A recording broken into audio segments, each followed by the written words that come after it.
Nigel Thomas, the last 6 years have been quite the whirlwind for you. You got yourself into $50,000 worth of debt. Then you built two lead gen agencies, then joined an e-com agency, ultimately becoming the successful CEO. Then you fell into depression and stepped away from everything, moving back to the UK. Now you consult with startups. Thank you so much for joining me on Decoding Calm in 15 minutes. I really appreciate it. Yeah, appreciate what you're doing, Steve. I think a lot of people in your position, they might not have kind of taken the risk to do these things. Because obviously these things are, the start, that they're hard to get off the ground, but you have to start somewhere. So I have a lot of plaudits that you're doing this, and obviously there's a great message behind it. So yeah, here to support it, and thank you for the opportunity. Well, I appreciate you because just for people watching and listening to this, I saw one of Nigel's posts. We weren't connected, I don't think. I saw your post come up in my feed, and you talked about your journey in the last 6 years, and I thought, wow. And I was particularly interested in the kind of depression stuff and kind of having to step away and coming back, and how you're bouncing back from that. Yeah.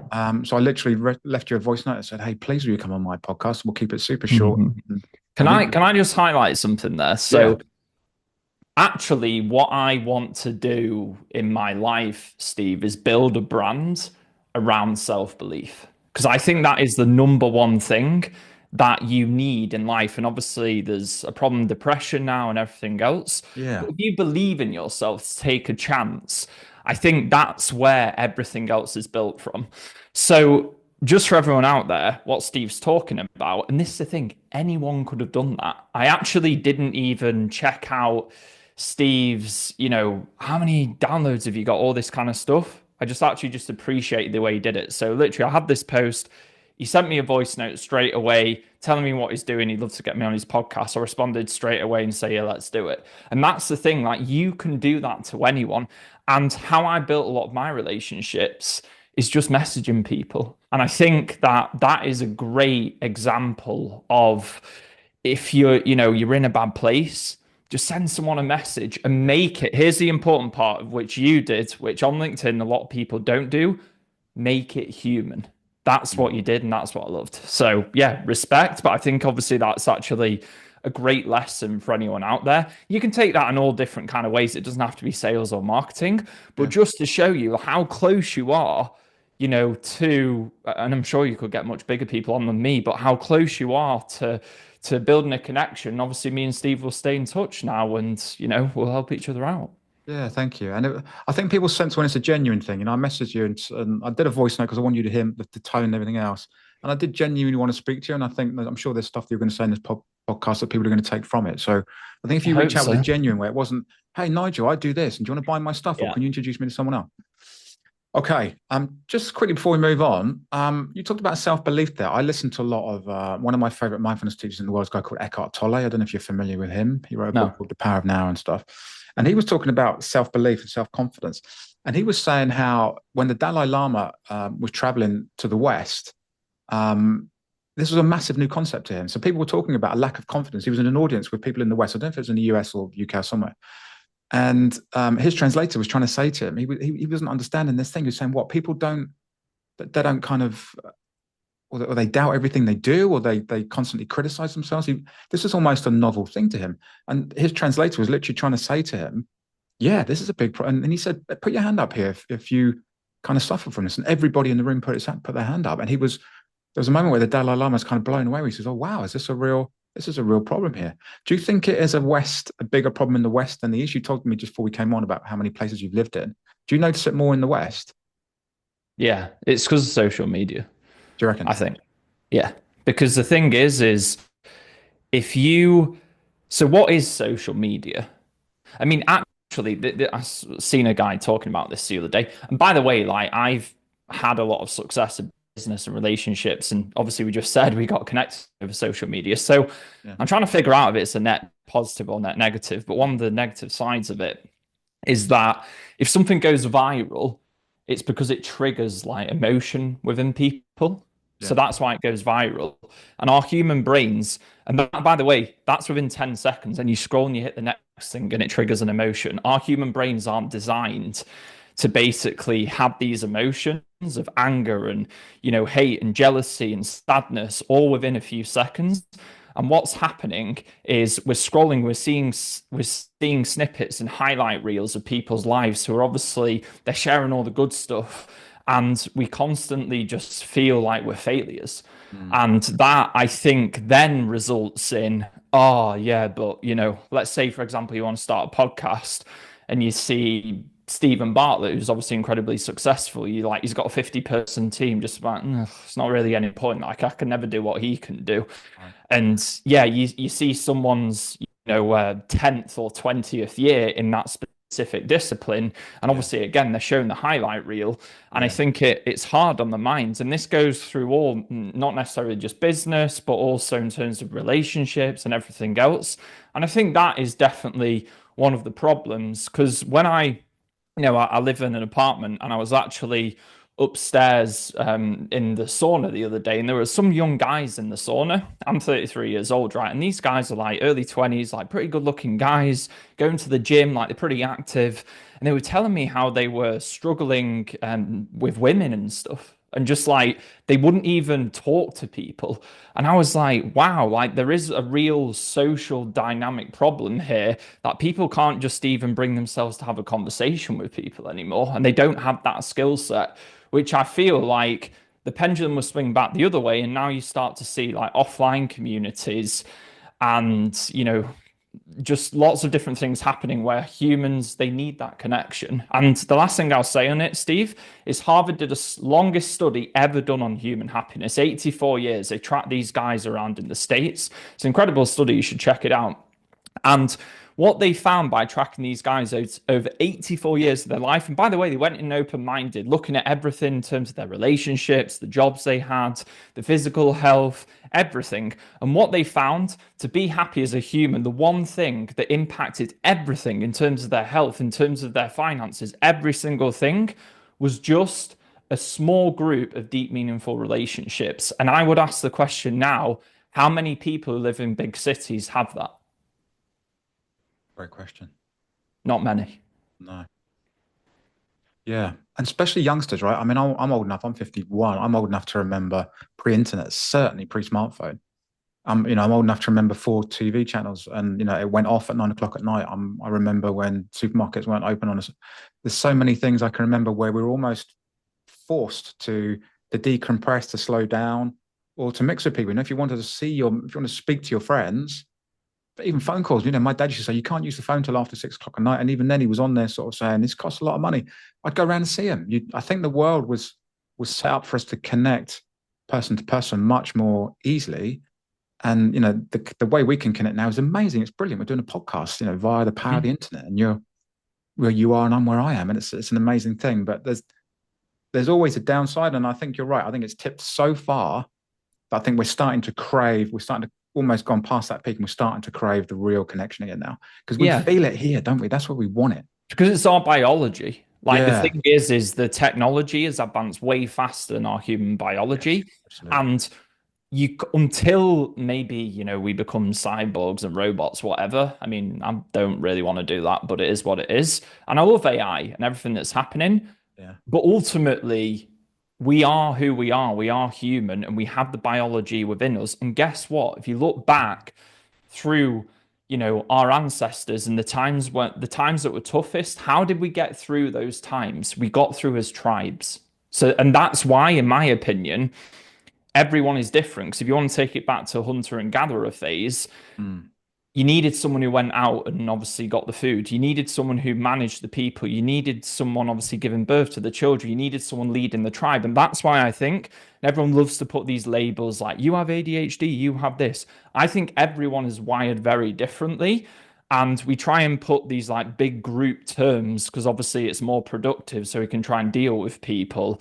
Yeah. But ultimately, everyone's wired slightly differently. And I think that's because as a tribe, when we come together, we are stronger. Interesting. But now it's kind of got, and that's why I don't believe in all this stuff like solopreneurship and stuff. I love the fact that AI is giving people and the internet's giving people that opportunity. But I'll tell you now, I work with a lot of solo founders, and the one thing they tell me is, and by the way, these guys are like, 18-year-olds who are making 100 grand a month in cash. And they're telling me like, Nigel, the money's great, but I'm just so lonely. I'm depressed. Right. Wow. They're using that word, depressed. Yeah. And do they mean that? Because you know what depression means, you know, Yeah. in the So I know they mean that, Steve, because I did a retreat for 35 entrepreneurs in the Dominican Republic in at the end of March this year. Mm, And I had this in just kind of like a belief that this was a problem, like the loneliness thing. And I'll never forget, there was one guy who came up to me. Now, I only learned this at the event and after the event, but his partner, to the mother of his child, had just found out 3 days before the event that she got stage 4 cancer and she's going to die in 6 months. oh my God. Okay. So he nearly cancelled, obviously, come to the event for obvious reasons, Yeah. but he came anyway. And he sat down because I had a one-to-one with everyone. He sat down and I could see, he was in a very bad place. And he said to me one-to-one, Nigel, I just need to tell you, I've been in my hotel room crying my eyes out. And the reason why is being around this group of people who are in the same position as me, these entrepreneurs, and having that energy around them has given me the strength to keep fighting. And I just want to tell you how much you changed my life and how much I needed this. And that was one conversation. Out of those 30 people, I had another 5 or 6 conversations pretty much just like that. So categorically, I can tell you, yes, for a fact, it's a real thing. Yeah. Wow. I think those of us that have experienced it, it's like the word flu, right? When you really get flu for the first time and you can barely get out of bed and your head feels like it's going to explode, you stop when you get a minor cold saying, "Oh, I've got the flu." And I think it's the same with depression, it's the same with burnout. They're very easily used terms. I was a bit low for a couple of days. I had a bad day and I felt a bit Yeah. frazzled. I burned out. No, you didn't. So I think these terms are really important, but they're widely misused. Yeah. It's interesting. But and again, I don't want to get too much into like going down the rabbit hole, but when they actually go and hang out with these tribes in the Amazon, what they find is they don't have any of these diseases we have. Yeah. So why is that? Like I can't remember who it was, but there was one guy who hung around with the tribe for like 6 months and they were trying to communicate like humans committing suicide and they were literally laughing at him because they couldn't understand what suicide meant. Like because obviously in their world, like they wake up in the morning, they have to go and hunt for food. Like they're surviving. They haven't got time to think about committing suicide, for example. And I think that was quite an interesting take. Having said that, there are people who are in a real desperate place in this world that need help. And I think that's where the people who kind of go into the victim mindset and seek attention, it creates these echo chambers. It can be quite dangerous. So I think what I'm trying to say is it's complicated, but I think one of the main ways is we can come together. And I think Simon Sinek actually he's bringing out a book on friendship of how to actually build friends. I think that could be a really interesting piece of work. And I think the world needs that right now. Mm. Yeah, I would say that's the biggest thing. So I left IBM in 2020, so I'm 5 years in. And I would say the biggest downside is a sense and I would use the word loneliness.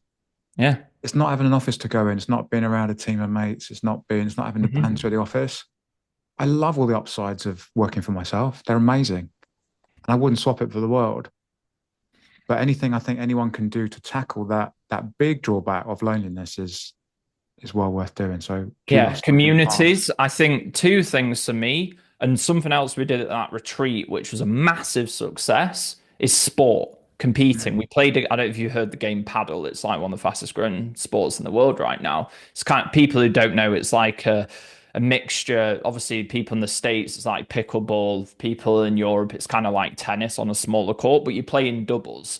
So it forces you to play as a team. And we played that. And the thing is when you're playing sport and you're in the heat of battle, so to speak, you don't have time to think about, oh, I've got to pay that tax bill or that employees, I've got a problem with all these things we worry about all the time. You're just there in the moment with these Mm. other people and it bonds people. And what I can say is, before we played the paddle and after we played the paddle, the conversations, the depth of the conversations were night and day, night and day. And the people's real personalities came out. And I think if you can find a community out there and you can also play sport, I think that really, really is good for humans, honestly. Yeah, I was going to talk at corporate yesterday about stress reduction. I don't use the word mindfulness because it's got so many connotations and it turns a lot of people off. Yeah. I just talk about stress reduction, resilience, and all the stuff that comes with that, right? And we talked about this. I talked about athletes being in flow. And I used examples of English footballers, Paul Merson, Paul Gascoigne, Tony Adams, for people that don't know them, deeply troubled off the pitch. And they've all spoken very publicly about alcoholism and drug abuse and gambling and everything else, right? What's the one thread that links all these people? The one time these guys feel peaceful, at ease, they can breathe, the world doesn't trouble them when they're playing their sport. And let's dig deeper than that. What are they doing during that sport that allows them to do that? The weight of the world lifts from their shoulders because they're not thinking anymore. If you start thinking and you're playing world-class football, any level of football, the ball's gone. If you're skiing down a thing at God knows what speed and you start thinking, the chance of you falling over massively goes up. If you're racing bikes 150 miles an hour, you instinctively know that if your mind starts to wander and you leave the present moment, which is all there is, by the way, but that's another podcast. If you Mhm. leave that moment, the chance of you dying goes up massively. So your body kind of almost forces you to be present and to put Yeah. everything irrelevant down. And of course, the problem is when the final whistle goes for the people that are deeply troubled, the thoughts come flooding back in. Then, so Yeah. how do we help these people? How do we help these people that I always say to people, there's nothing you do in a meditation. If you want to call what those guys are doing in meditation, you can. It's flow state. So there's Mhm. nothing that Gascoigne and Adams are doing almost, and there's nothing those guys are doing on the pitch that they couldn't do off the pitch. It would be harder off the pitch, but they Yeah. could learn that. They could learn a way of quietening their mind, which would bring them the same sense of peace. And that's fascinating to 100%. me. Yeah, 100%. I also think building on that, which was quite an interesting observation from my side, the Champions League final that was just played, which was, PSG obviously thrashed into, and it's been an interesting story, not to go too much into football or soccer for the Americans out there, but this was a team that had all the best players in the world, like Neymar, Messi, Mbappe, you name it, they had them, and it didn't work. Yeah. Now, what worked? A Yeah. a team that sacrifices for each other. Yeah. Yeah. And I think that, as well as the stars and the individuals and playing sport and being in the arena, I think was a really you can't beat the team. Alex Mm. Ferguson always used to say, doesn't matter how big the star is, you're never bigger than the team. And I think that for me is like one of the biggest things. I have never, one of my things that I would do when I feel down is go and help someone else. If you sacrifice, your time for some to help someone else, you never not feel good after that.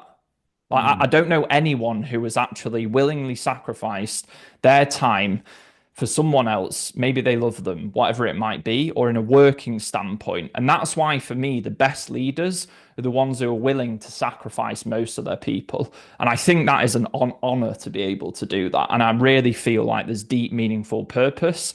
And purpose, that's a bit of a problem in today as well. I know we're kind of going off on different tangents here, Sorry. Steve, but it's the how do you find purpose? And I think that's really important. But being around a great group of humans who are all in the same path together, and that's why you hear these stories of people who work at these incredible startups, and when they look back, the good times in the moment were actually terrible. Like they're on the verge of bankruptcy and all these things. But as a group, they did the impossible together, and they just loved it so much. And there's just something to be said about that.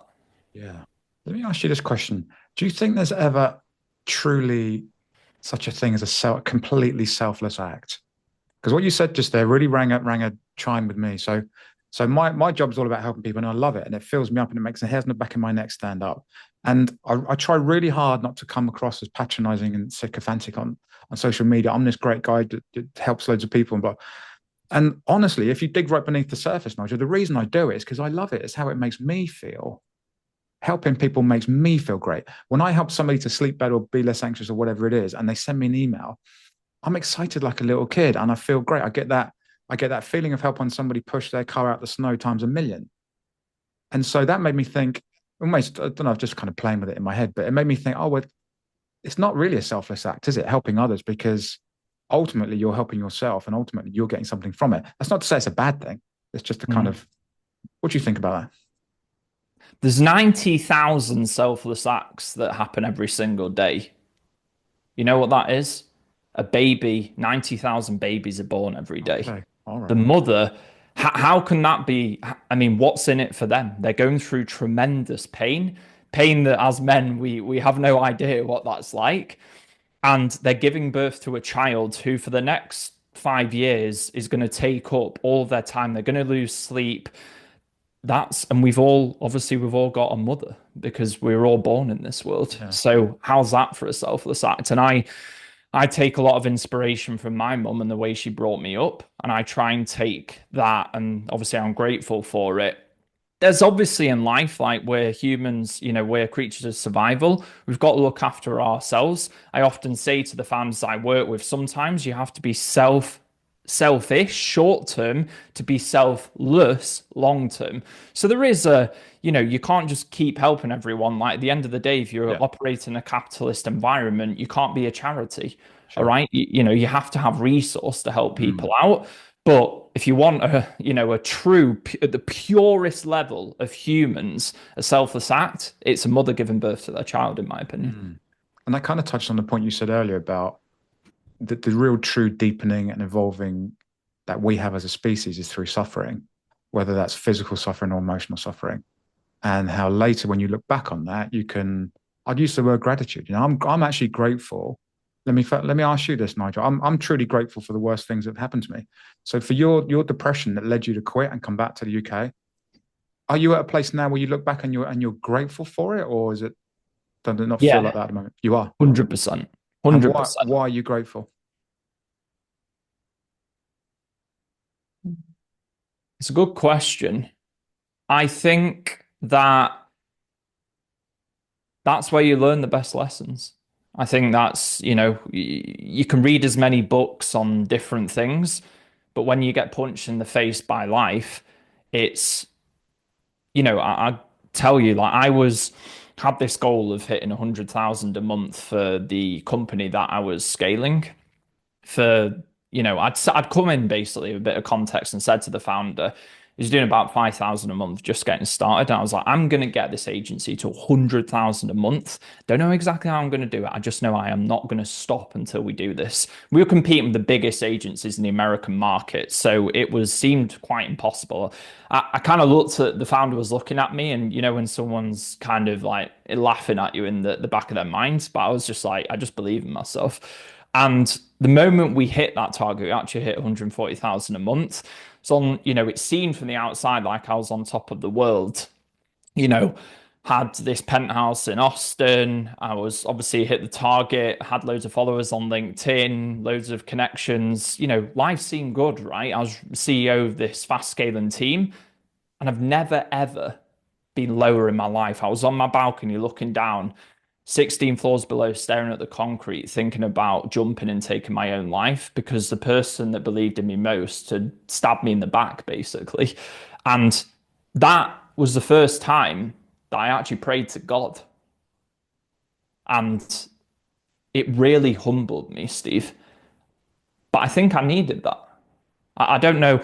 I wouldn't say I was necessarily a massively egotistical person, but I think in the grander scheme of things, looking back, I'll be like, that was an incredible lesson. And now what's happened, because I've shared my story publicly, I've had the opportunity where obviously I hosted that retreat. That's one example of where all these people came to me because I shared that public story and they felt in a safe environment that they could open up to me. Yeah. So now I can connect people in a deeper way and I can see it from their side of things because I've been there myself. But if I didn't go through that, I wouldn't been able to see that. So to answer your question, I am incredibly grateful for that experience. It's very tough to go through something like that, but ultimately, I'm a testament to show people like it's not the end, and there's always a way back, and you can come back stronger. So I'm sure, by the way, I'm a realist. I'm pretty sure that this will probably happen. Hopefully, not in the same way it did last time. And obviously, I've got more wisdom now, so I know how to deal with it better. But I'm sure something like that will happen again in my life. And you know what? I'll come back even stronger. And I think that's just part of the journey of life. If you think that stuff's never going to happen, you want to achieve big things, then, you're deluded because that's part of the roller coaster. Mm, brilliant. Can you share any tips with us? So, in fact, let me start before that. How calm? I've called this podcast "Decoding Calm in 15 Minutes," right? And the point of it is to meet senior people like you who've done amazing things, and to try and get inside their heads and say, how do you guys sleep at night? How do you deal with the highest pressures and still, you know, survive and thrive? How calm are you at the moment, Nigel? As you stand there talking to me now, what kind of place you in? You feeling calm and good, or you stressed at the moment? What's I'd probably say 60%. 60% calm out of 100. I okay? think I've still got a lot of unanswered questions. I've still got a lot of things that I want to achieve in my life. And I still feel like I'm not saying this like as in the victim mindset. I'm just saying it because I'm being honest. I still feel like a failure. Right. So that makes me anxious. But you know what's interesting? And I think a lot of people say, like, go and take a break and whatever else. Like, if I go somewhere and take a break and sit down a sunbed, for example, I just start getting anxious. I don't know if it's the way I'm wired, but when I am doing something meaningful, if I'm in the gym or I'm hanging around with a great group of people, don't get me wrong, like I try to go in the sauna 4 times a week. I think that's really good for decompressing and obviously going to the gym, eating healthily and all the rest of it and sleeping properly. But sometimes when I'm just in the thick of it working with purpose, that's when I am my least anxious because I Mm, know that I'm solving problems. And when I try and take more time off, and maybe that's just something I've not worked out how to do properly yet, I actually get more anxious. So I'd mm, say I'm about 60%. I think, how do you get better at that in terms of tips for other people? I think one thing to do is whoever you want, whatever you want to do in your life, whether it's be successful in business, whether it's, be successful in sports, maybe you want to have a really chilled lifestyle and not work very much. I think you need to identify the people who have already done it, and you need to find a way of surrounding yourself to those people in person, because that will really, it kind of reset the expectations of what normality looks like. And I don't know if you've ever had this, Steve, but I know I've had it when I walk in a room with someone who's achieved what I want to achieve, and I look at them and I understand and I listen to them. They've got problems just like I have. And it goes away from, whereas on social media, look at this person like a god, and you're like, wow, I could never achieve anything like that.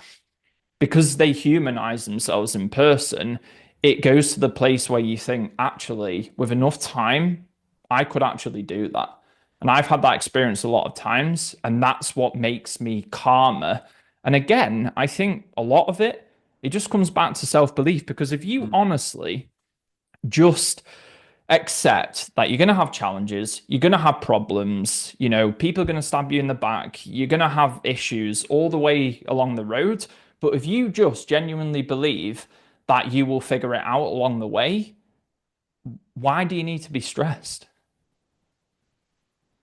And it's hard, by the way, it's very hard to do that. But just from a simplicity No, it's a standpoint, deeply if wise you comment there. if you have the mindset that I'm just, because the only way it stops is if you give up. But if Yeah. you just say to yourself, I'm just never going to give up, I'm going to learn, I'm going to surround myself with the right people. I'm not going to be delusional. I'm going to look at feedback. I'm going to be realistic, but I'm willing to do this for 10, 20 years. And I think that's just it. I'll share one story around this. There was this guy who built this company with his brother, and he sold it for 2 billion, right? This guy in the States. And I was having a conversation with him, and I was asking him for his best piece of advice. And he said, it's interesting, Nigel, because 5 years into our company, I was working literally like 18 hours a day, like going all out to the point where I was burning out constantly. And one day I was in my house and my dad was there and he had a heart attack in front of me.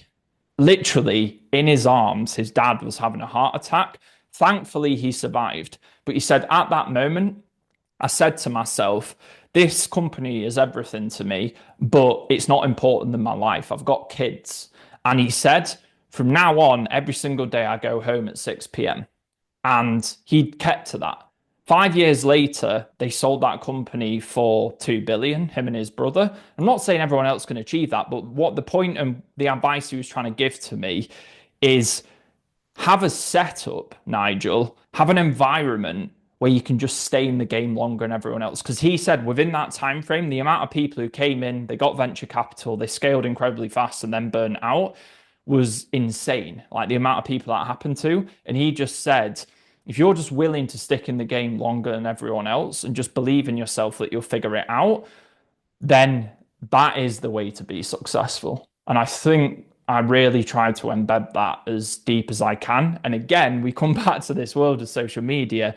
Everything's like short-term gratification, like, oh God, like start a business, you're not successful within 90 days, you failed. There's millionaires who were 16 years old. I saw a guy the other day who's like created an app who, doing 1 million a month at 16. I'm like, what the hell am I doing in my life? I'm 33 years old. But the thing is that's not actually reality. And if you just have the mindset, I'm just going to stay in this game longer than everyone else, I think it brings a calmness to you. And you can just then accept the realities of life and just keep pushing forward. There's a quote. I'm going to be butchering this to death, so I'm not even going to try and quote it. But I think it's one of the first lines in A Road Less Traveled, and it's basically saying, if you can get to the point where you realize that life isn't necessarily set up to make you happy, it will challenge you. Things will go wrong, and through those challenges, that's where the deepening is. That's where the evolving is. When you accept that, and when you can surrender to that, everything gets easier. And let me make that really real for anybody watching that. I always say to people, if you can, the moment you can accept something, and I'm very careful with explaining what I mean by accept, but the moment you accept something, you instantly feel more peaceful, Nigel. So let's use a very trivial example of getting caught in the rain. You go out, you don't have a coat or an umbrella, it starts raining, and it's messing your hair up if you've got nice hair, it's messing your clothes up, you've got to get to a meeting, and you're pissed off because you're now going to get there wet and da. The moment you realize, and I'm sure everybody's had this, where at a certain point you just go, oh, screw it. I'm wet now. I can't get any wetter. That's it. Notice what happens internally when you do that. As soon as you accept what is, as soon as you accept the badness of the situation, because everyone can accept good things, right? If we're sitting around the pool drinking pina coladas, everyone can accept that. It's when life doesn't go our way that we describe it as stress, and when we resist it and when we push against it. Whenever you can accept the reality of what is, even when it's unpleasant, a little bit of peace will pop its head up. So notice, you go to a restaurant and they don't have your dessert and you're resisting it and you're resisting it. The moment you're like, okay, fine, I'll get something else. My shoulders are dropped. I feel a little bit lighter. Get caught in the rain. The moment you surrender to that, I'm caught in the rain. It's what is. There's a little bit more peace. And Yeah. start with these things, right? We're not saying come back to watching your house burning down and say, oh, I need to be a Zen master. I have to completely surrender to what is. That's all fine. It's great. And by accept, I'm also not saying you need to like it. I'm not saying don't change it. I'm not saying don't take action. I'm just saying the first point is, can you accept that this is how it is right now? Because the reality of the situation is you're out there getting wet and there's nothing you can do about it. That's all. Yeah. And that's a great metaphor for doing anything in life, i.e., if you want to go out into the world, let's say you start a business, for example, like I've done, you've got to accept that sometimes it is going to be raining Yeah. and you're going to get wet. And that means you're going to make mistakes. And I can tell you this, if someone's vulnerable, like as a leader, and they accept a mistake they've made publicly, they say, I'm not going to make this mistake again. This is what you can learn from it. The amount of respect that that gets from other humans is unprecedented. That's why vulnerability works so well when it's real, Yeah. because people love it when people accept their faults, Yeah. but they're still going to take action anyway. If you pretend to create this character of, just ultimate strength, just like no problems. A great example is Mike Tyson. So Mike Tyson at the time was obviously his third individual in the 80s. Everyone thought he was just untouchable. And as you see later in his life, he's humanized himself. He Mm. said, I was so fearful. I was just this little kid. And you see, he's going on the Joe Rogan podcast, and people have now connected with him in such a deep way Mm. because he's accepted his faults and he said that I'm just not perfect at all and I've got all these problems.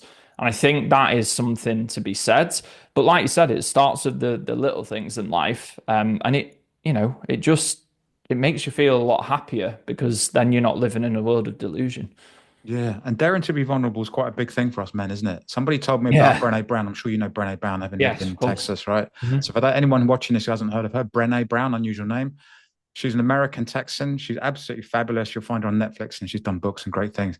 Look her up. Any cynical, tough guy men here who want to let that mask slip just a little bit and show a tiny bit of vulnerability, I'd encourage you to watch her because I It's think she's from it's and I think she derives it from the man in the arena, Theodore Roosevelt's speech, The Citizens correct. Republic in 1912 in Yeah. Paris, where basically did this incredible speech and it talks about the man in the arena, the person who's willing to basically get in there and through the blood, the sweat and the tears, they're just willing to try to take action, and they know that even if they fail, if they fail while staring greatly, they rather that than rest of those cold or timid souls who never know the meaning of victory nor defeat. And I think that is just couldn't it was said in 1912 couldn't be more prevalent today. Mm, Like could because everyone is on the sidelines right now judging people. Like mm, everyone's the best couch expert, but yeah. no one actually wants to get in the arena, do they?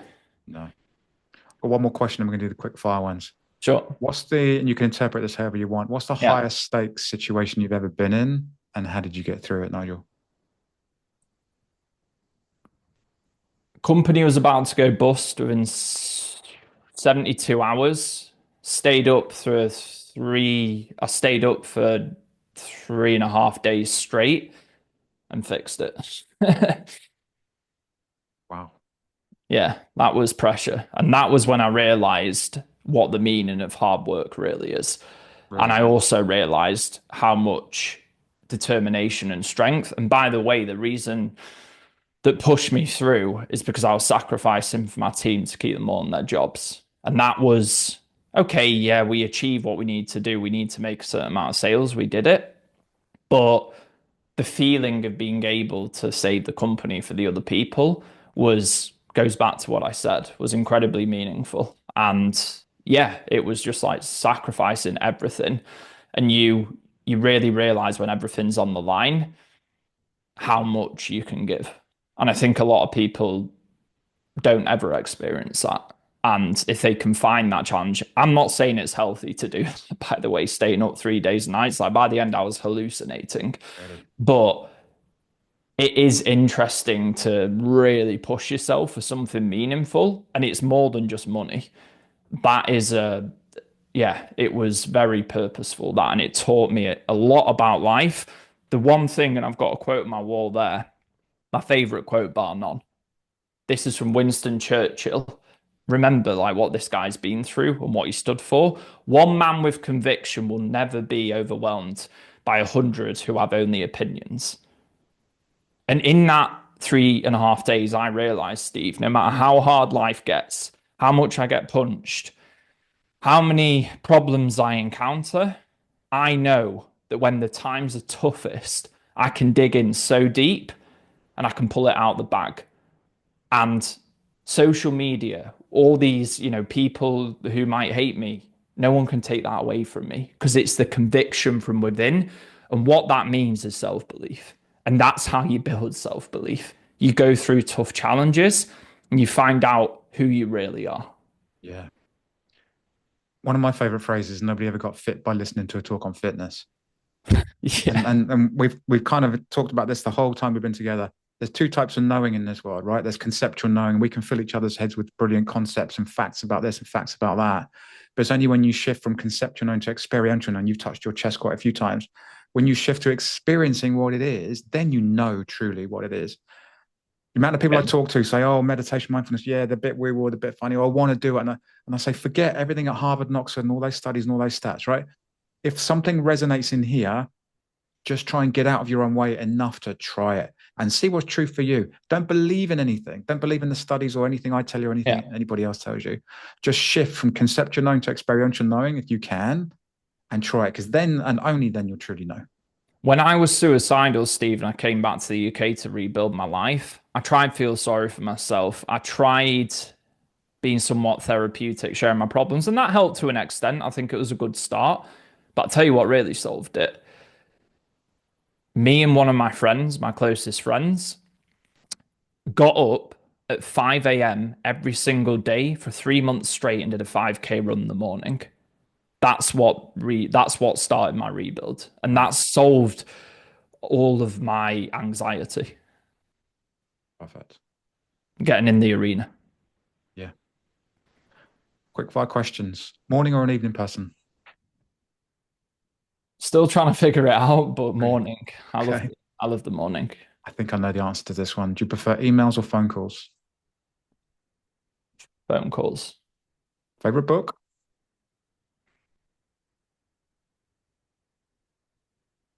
Oh, favorites.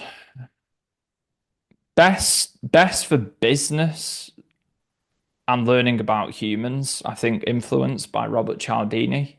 That's incredible.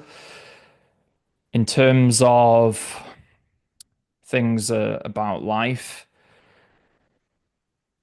I'll probably go with Robert Cialdini and Influence. I do like a lot of biographies. I think like Shoe Dog from Phil Knight's great, and there's a whole host of different categories. Yeah. Um, there's one actually by Eddie Hearn, the boxing promoter, called Mm. Relentless.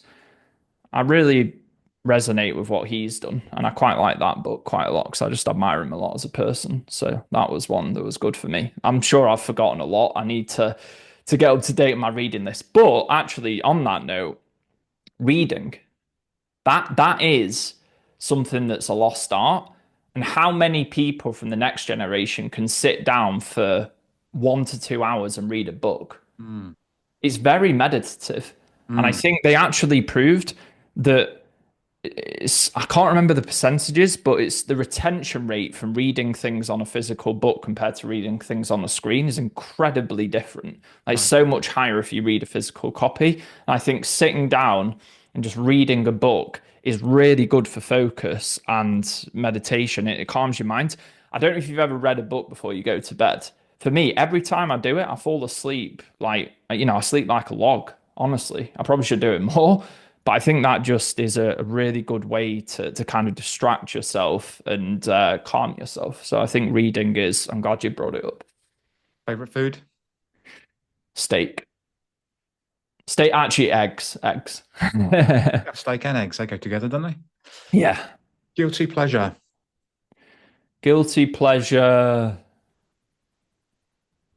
probably watching, talking about football too much and watching YouTube too Who's much. your team? United.